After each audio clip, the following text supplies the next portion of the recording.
Olá, voltamos com o Dr. Aldo e ele vai nos contar um pouco, tinha cortado, né, Deivão nos cortou aqui, sobre a diferença de peso que se perde com ambos os procedimentos. Como é que é isso, Aldo? Então, Camila, como a gente estava falando, o balão, ele é um procedimento reversível, ambulatorial, de menor risco do que um procedimento cirúrgico. Porém, a perda de peso é menor. E como optar? Como é que você faz? Como é que você dissuade os seus pacientes para fazer entre um ou outro? Então, você tem a indicação precisa de cada procedimento. Então, vou te dar um exemplo. Tá. Se chegar um paciente com índice de massa corpórea de 32, tá? Ele não está indicado a cirurgia. Porque a cirurgia está indicada, o procedimento operatório mesmo, ele está indicado acima de 40.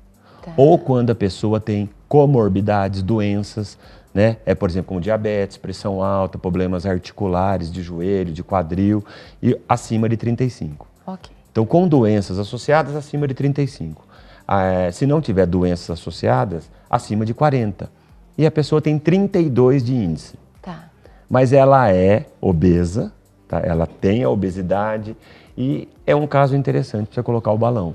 Entendi. Porque a perda de peso vai ser em torno aí de 15 a 20% do peso, diferente da cirurgia, que a pessoa perde de 35 a 40% do peso. Nossa, mas a cirurgia... Fale-nos mais então quase sobre o dobro a cirurgia. a diferença de um procedimento para o outro. Tá? Só mais um detalhe, uma indicação muito boa do balão é o super obeso. Então o super obeso é acima de 50. Ele é mais que o mórbido? Sim, o mórbido, a obesidade mórbida, acima de 40 Tá. de índice de massa corpórea. E por que o balão que perde menos? Calma, deixa eu te explicar. Então, então, Camila, é o seguinte, acima de 50 é o super obeso. Ele é mórbido, lógico, ele está acima de 40, mas ele é super obeso. E ele é cardíaco, ele é diabético, ele é hipertenso. O super obeso vai ser tudo, amigos, tudo. E ele tem risco operatório. Ah, então é Aí você que entra o X da passa questão. o balão, ambulatorialmente passa o balão, essa pessoa vai perder de 15 a 20%, tirou o balão, na semana seguinte você opera. Aí já vai para a cirurgia. Sim, entendeu? São dois procedimentos. Isso, exatamente. Entendi. Então ele é um procedimento pré-cirurgia, excelente. Tá. Fantástico. Olha, gente, você como reduz a o medicina... peso do paciente, ele se torna mais apto à cirurgia, à anestesia. Tudo já reduziu um pouco. De danoso que está naquele corpo Sim. decrépito, vocês vão de convir comigo. É a forma de falar, porque está tudo ruim ali, vocês vão de convir, não é? Sim. Todos os sistemas deles Sim, estão ruins. Exatamente. Como eu falei, é uma doença. É uma doença. É uma doença sistêmica, né? Uhum. Uma doença que pode afetar vários órgãos Tudo. e sistemas. Em um sistema do nosso organismo sistema deficitário, ele vai ali, ó, levando todos Exatamente. ao holocausto.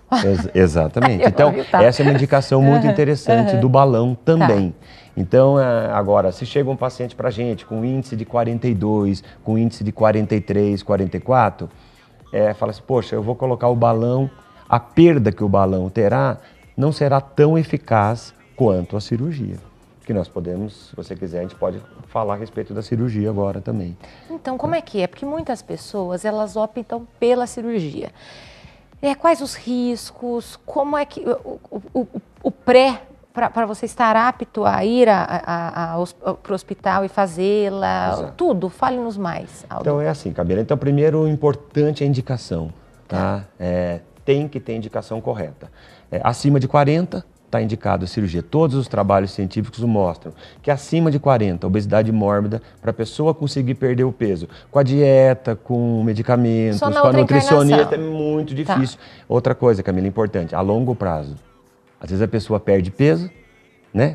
Perdi bastante peso, 6 meses depois, 1 ano depois, ela voltou naquele peso. Então a gente tem que pensar em perda de peso prolongada, a longo prazo. Para mudar a cabecinha, a ansiedade, exatamente, tudo. Exatamente. E a cirurgia, ela veio aí com uma ideia muito interessante. Não é o melhor tratamento seria a pessoa não ser obesa ou ela conseguir atuar de uma maneira que ela resolva todos esses problemas sem a necessidade operatória. Mas hoje em dia o que tem de resultado ainda é o procedimento operatório. E aí você tem que fazer um pré-operatório bem adequado, fazer os exames, todos os exames que você tem, muitas vezes a avaliação do cardiologista, a avaliação do clínico geral, o paciente ser preparado para operar. E a cirurgia perde em torno de 35% a 40% do peso.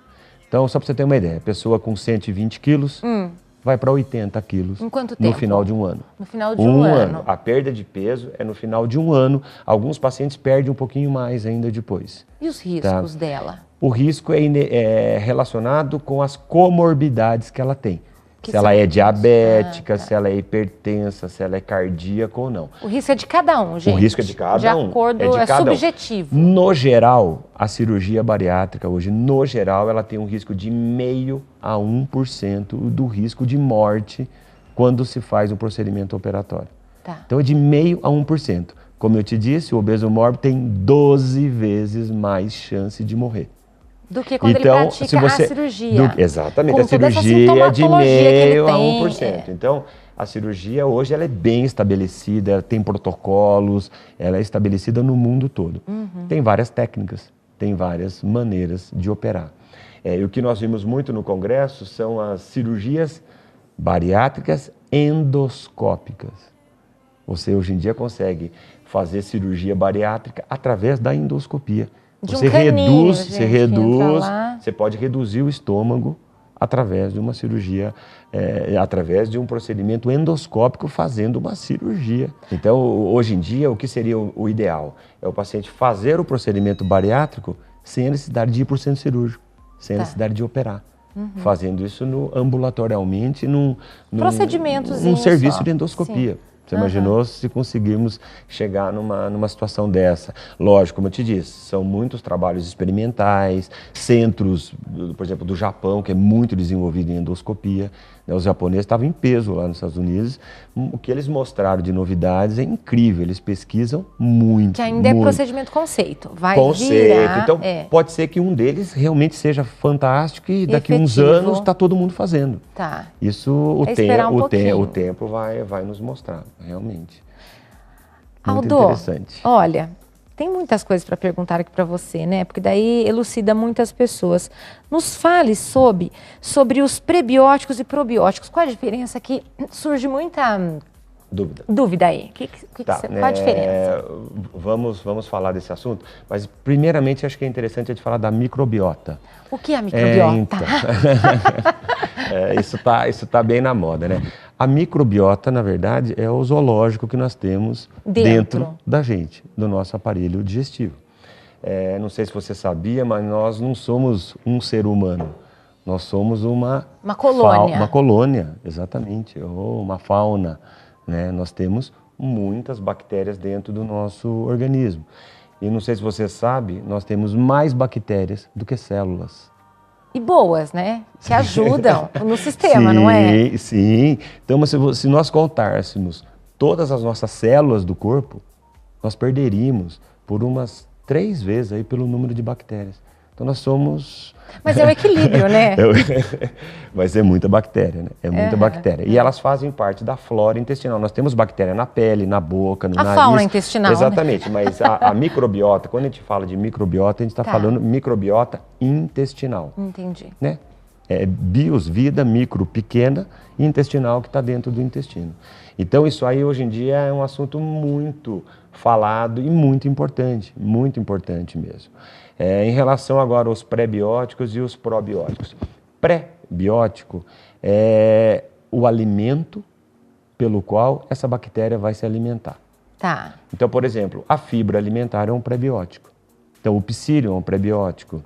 O que é o psyllium? O psyllium é uma sementinha que você usa como pré-biótico. Tá?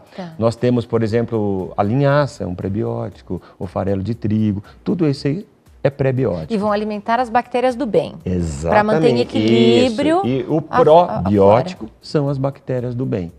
O probiótico. Então, o pré-biótico, ele é o alimento. Tá. É o alimento. Então, a gente precisa ingerir. Por exemplo, um alimento pré-biótico muito conhecido é o plantago-ovata. Isso o plantago-ovata. Algo também é cultura, gente. Vamos ficar aqui. O plantago-ovata, ele é um pré-biótico. Tá? Você encontra em sachês, tudo, e você Então, pode misturar na água e O tomar. prebiótico é o alimento dos probióticos. Exatamente. E o probiótico são as bactérias do bem. Tá. As bactérias do bem. Tem várias conhecidas aí, né? O Lactobacillus acidófilos, o Lactobacillus reuteri, né? Os fungos também são probióticos. Saccharomyces. Quem nunca viu falar em Floratil? Tá? Isso aí são Saccharomyces, que são fungos também do bem. Porque eu esqueci de falar, nós temos muitas bactérias, mas também temos fungos. Como, por exemplo, Fungos Saccharomyces. do bem também. Também, da mesma ideia. E qual que é a ideia, Camila? É manter o equilíbrio. Ah, tá. Então, essa é a ideia do probiótico, é manter o equilíbrio. Então, isso a gente chama de eubiose. Hoje você vai aprender bastante coisa, Nossa, Camila. gente. O que é a eubiose? A eubiose é o equilíbrio da flora intestinal. Tá. Então, essa flora tem que estar em equilíbrio. Imagine bilhões de bactérias ali agindo, alimento entrando ali, e elas têm que trabalhar com tudo isso, elas têm que manter o equilíbrio. Isso chama-se eubiose. Quando há um desequilíbrio, vem a doença. Disbiose. Tá. Então aí a gente fala da disbiose, que é a perda desse equilíbrio. E tem coisas que você nem imagina que fazem parte da disbiose. Pode falar. É uma coisa assim, desde quando você nasceu. Quando a gente nasce num ambiente hospitalar, o neném nasceu no hospital, já está modificando a flora dele. O fato dele estar num ambiente hospitalar, que é um ambiente que com bactérias, com outros pacientes, é um ambiente, entre aspas, esterilizado. Mas é que nós não temos o que fazer, né? Vai nascer aonde? Não tem jeito. Isso é um mal necessário. Quando se nascia lá na beira do rio, né? O índio nascia na beira do rio, mas não estava dentro. Essa flora lá da beira do rio não foi modificada. Quando o bebê nasce, é que ele já entra em contato com outras bactérias que já vai mudar a flora. Vacina. A vacina muda a flora. Mas tem que ter. Tem que ter. Você não tem ter. vacina de bactéria viva, bactéria morta, bactéria atenuada. No que você aplicou uma vacina numa pessoa, se alterou a flora dela. Você pode causar uma disbiose. Então mas são coisas necessárias. Né? Exatamente, é o mal são coisas necessárias, mas como. alteram a flora. Tá. Antibiótico. Isso que eu ia falar, os antibióticos altera todos. A flora. Os bactericidas. Então, tudo que se usa no nosso organismo, via oral ou tópica, sim, eles acaba podem alterando. causar uma disbiose. Então, o organismo está sempre nessa briga aí, da eubiose com a disbiose. E o tempo todo o estresse altera, pode levar à disbiose. Tudo, a criatura tem que ser zen. Alimentos. Porque imagina o alimento, você comeu alguma coisa, as bactérias do bem estão ali, e nós temos as bactérias do mal também dentro da microbiota. E você tem o equilíbrio. Vamos supor que vamos supor que esse alimento nutra mais a bactéria do mal. Elas vão comer esse alimento e vão virar. Mas esse daí, Aldo, principalmente a nossa alcalinidade, a acidez, é o nosso pH do organismo. Exatamente. Que ele tem que estar na neutralidade. Ele não é nem no 7, ele tem que estar 7,45, 7,35 ou 7,45, porque ele está ligeiramente alcalino. Sim. Né? O ácido é sem o oxigênio. Sem oxigênio vem fungos, bactérias e tudo mais. Camila. Então a gente precisa manter. Então, por exemplo, cuidado com o uso de antibióticos. Vou falar um pouquinho para o telespectador. Não fique utilizando antibióticos desnecessariamente. Exatamente. Você está mudando a sua flora intestinal. E isso pode te causar uma disbiose e você ter uma doença depois. Então, se a pessoa está com uma doença, ela precisa tomar? Sim, aí ela está com uma doença, ela está com uma bactéria, uma amidalite importante, uma pneumonia, vai tomar um antibiótico. E muitas vezes a gente utiliza um probiótico. Nós damos umas bactérias do bem, né? Um comprimidinho que a pessoa vai tomar e ela vai com isso tentar equilibrar o que o antibiótico está desequilibrando. Né? O antibiótico ele vai estar desequilibrando a flora e você utiliza um probiótico para ajudar a equilibrar e tornar a eubiose. Passam esses... Muitas vezes, sim. É que muitas vezes não chegam para a gente essa situação, né, Camila? Às vezes está tratando a pneumonia com o pneumologista e o paciente não chega. Mas muitas vezes eu recebo, doutor, eu tomei antibiótico, estava bem, tratei minha amidalite, tratei minha pneumonia e agora estou com diarreia. Aí você já receita um probiótico. Sim, a gente vai avaliar, tira a história, ver qual é a situação. Provavelmente um probiótico vai resolver. pronto, sem precisar de um Agora, medicamento mais uma outra punk. coisa interessante, Camila, e as pesquisas estão em cima disso. Qual probiótico usar? Se nós temos milhões de bactérias. Gente. E nós ninguém temos conhece. E a gente ainda tem poucos, assim, hoje em dia tem muito estudo sobre esse assunto, mas ainda faltam muitos esclarecimentos. Qual bactéria utilizar para um paciente que usou um determinado antibiótico para uma pneumonia? Quem que joga no Google? Que bactéria eu uso, gente, então é difícil. pra tal coisa? É difícil. Ninguém Então joga, isso né? aí ainda vai chegar numa situação. Vai. Sabe através do quê? Do genoma bacteriano. Fazer o genoma humano foi fácil, né? Descobrir o genoma, né? A sequência de genes do ser humano foi fácil. Agora, a pesquisa fazer o genoma desses milhões de bactérias. Aí você vai pegar, vai ver o DNA dessas bactérias, qual a função dela, para que ela serve, você imagina? Você tem uma fauna com bilhões, você souber que determinada bactéria tem a função disso. Vai chegar nisso. Vai chegar nisso. Aí você vai utilizar aquela bactéria para tratar. É uma coisa incrível, né? Que diferente. Para um mundo moderno, não, Aldo. É muito interessante. Não, é realmente um outro mundo. E sabe o quê? Uma coisa que, gente, suscita assim muita... Como é que diz? As pessoas ficam constrangidas de falar sobre, e é a vibe, a área do Dr. Aldo. Hemorroidas. Não é assim? É assim, Fale-nos sobre elas. Na verdade, existe muita celeuma em relação a isso, né? Existe. Principalmente os homens, né? Parece que tem uma vergonha. Puxa vida, eu tô com problema de hemorroida. Eu escuto mais homens do que mulheres. Falando? Existe um índice maior ou não? Então, é o seguinte. Primeiramente, o que são as hemorroidas, né? Primeiramente, todo mundo tem hemorroida, que é o plexo hemorroidário normal. O que é a hemorroida? Ela é um coxim vascular que ajuda na hora da evacuação, como se fosse uma almofada, entendeu? Para facilitar a evacuação. Essa é a função da hemorroida. E todo mundo tem hemorroida externa e hemorroida interna.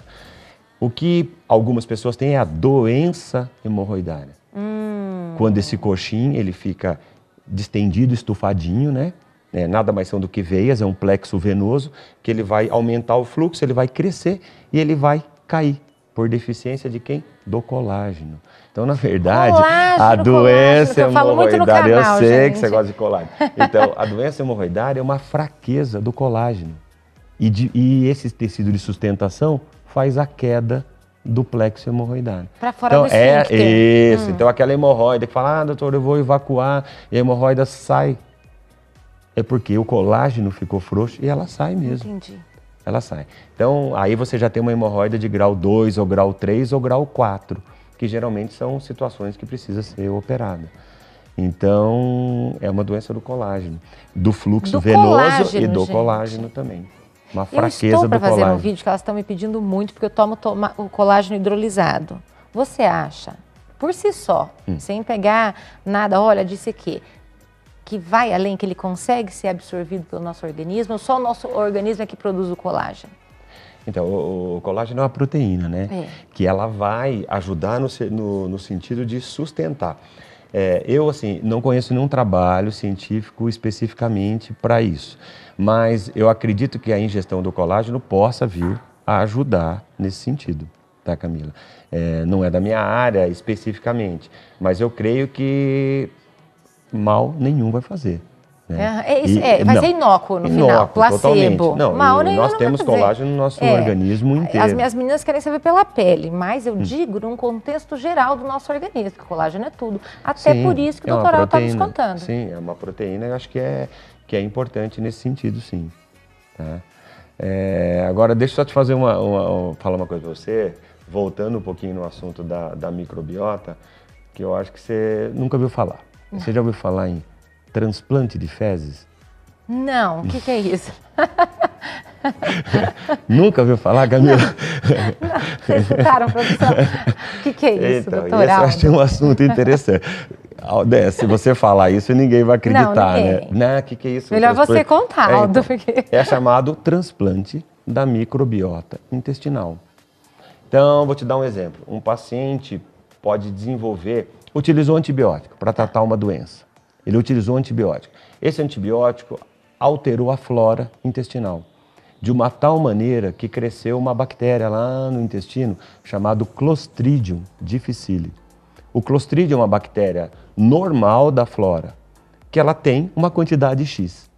No momento que você utilizou um antibiótico, alterou isso aqui e favoreceu o Clostridium.